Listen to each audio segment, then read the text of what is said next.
वह महिला एक सुनहरी चमक वाली नीली अंगूठी निकालती है जो तुरंत रिफाइनिंग फर्नेस पर सभी थंडरबॉल्ट्स को अवशोषित करने लगती है। लेकिन जब वह इसे चुपचाप नष्ट करने की तैयारी करती है तो पता चलता है कि वह पहले से ही एक जाल में फंस चुकी है। इसलिए उसने अपनी अंगूठी से सभी तूफानी गोले निकाले, इस तरह स्वीकार किया कि वह यामी रॉयल फैमिली का हिस्सा है। जैसे ही क्विनली उसकी रक्षा के लिए तैयार हुआ, सुन वुकोंग की आंखें बंद हो गईं।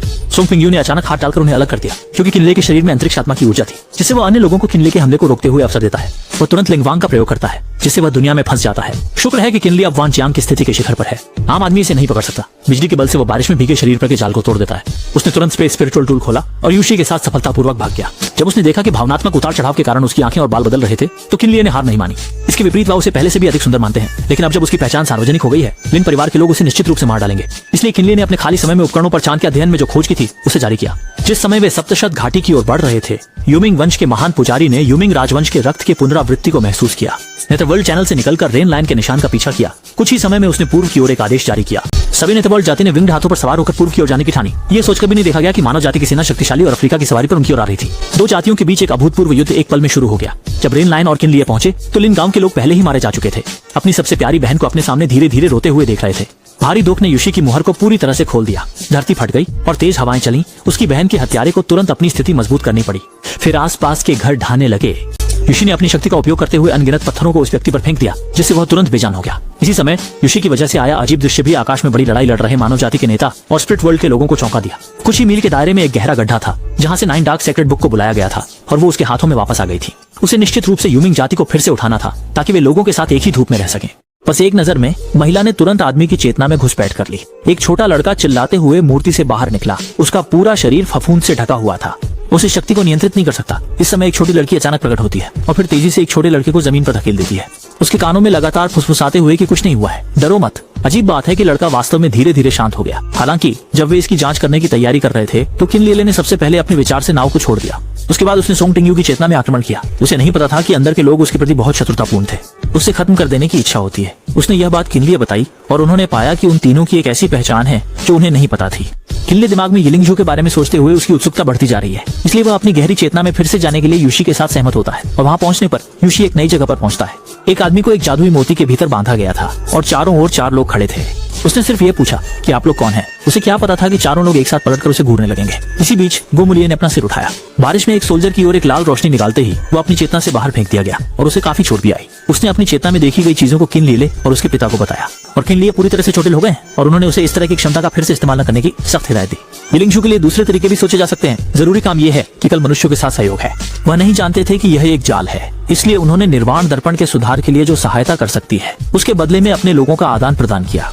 जब सफलतापूर्वक अदला बदली हो जाती है, मानव जाति के नेता अब विश्वास छोड़ चुके हैं। पहले उन्होंने जामी एक्सुआन लेई से बहुत सारे यूमिंग लोगों को मार डाला और फिर जुयांग याओरी यू जियांग का इस्तेमाल करके उन्हें जला दिया ताकि यूशी और किनलिए भाग सकें। दोनों जनजातीय जनरल ने अपनी जान देकर यूमिंग सीक्रेट मेथड का इस्तेमाल किया। बैरियर के एक छेद से टूटने के बाद दोनों तुरंत जमीन के नीचे भागने का प्रयास करते हैं। हालांकि यूमिंग पासेस भी फियर्स वर्ल्ड के साथ विस्फोट से नष्ट हो जाता है, जो पीछा करने वालों को रोकता है। क्विनली ने तुरंत अंतरिक्ष के जादुई उपकरण का उपयोग करके यूशे और शेष लोगों को बर्फ की चोटी पर ले जाया। लेकिन जैसे ही उनका पहला पैर वहां पहुंचा, क्विनली की गर्दन से सुनहरा प्रकाश निकला और एक चांदी का विशाल सांप आकाश की ओर उड़ गया और कहा कि वह एक विशाल सिल्वर सफेद अजय बन जाएगा, एक प्राचीन विशाल स्पिरिट विजन से।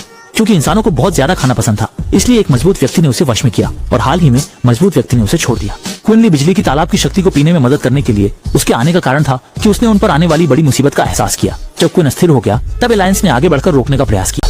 राजा बहुत थोड़े हुए और उन्हें प्रारंभिक व्यंजन के रूप में परोसने का विचार किया कि हाँ, कि उनकी हिम्मत बहुत बड़ी है, इसलिए उन्हें लगा कि किनलिए छोड़ देगा। लेकिन अचानक वह एक अलग व्यक्ति की तरह मानने लगे, मानो सभी को खा जाना चाहिए। उसने ठंड की भावना का उपयोग करते हुए बर्फ में जमे कमरे को खोलने की कोशिश की। अन्य लोग उसे रोकना चाहते थे, लेकिन उसे पल भर में ही पीछे धकेल दिया, डर के मारे कि वह एक बड़ा नरसंहार शुरू कर देगा। इसलिए उन्होंने तुरंत हस्तक्षेप किया। महत्वपूर्ण समय पर सोंग टिंगयू ने अपनी तलवार को पलट दिया और किनलिए को जमीन पर गिरा दिया। ये दृश्य वास्तव में परिचित और उनके चेतना में प्रवेश करते समय देखे गए चित्र के समान ही था। वो छोटी लड़की वास्तव में वह नहीं थी। सोंग टिंगयू के शांत करने के बाद चिनली की बेचैनी धीरे धीरे शांत हो गई। मंगवांग की भावना बहुत सटीक थी। उस समय मानव सेना उनकी ओर बढ़ रही थी और नेता ने तुरंत 9 रॉकेट्स छोड़ दिए। वे इस जगह को उनकी कब्र के रूप में देखना चाहते हैं, जबकि किनलिए ने अपना ध्यान बटा हुआ पाया और प्रतिरोध किया। प्रमुख नेता ने इस मौके को देखते हुए महिला को लक्षित किया।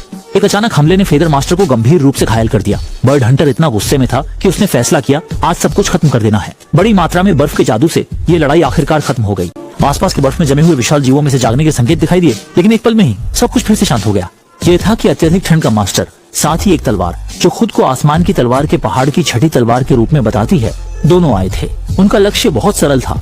दोनों पक्षों ने सिद्धांतों का समझौता किया और देवताओं के पुनरागमन का सामना साथ में किया। हालांकि मानव जाति के नेता ने किसी भी तरह से बिन ली और दूसरों को मारने का फैसला किया। यह केवल इतना है कि वह अभी भी एक पत्नी है, पूरी तरह से यह महसूस नहीं करती कि यह चिक्लान महाद्वीप केवल अपार दिल की इच्छाओं में एक नगण्य भाग है।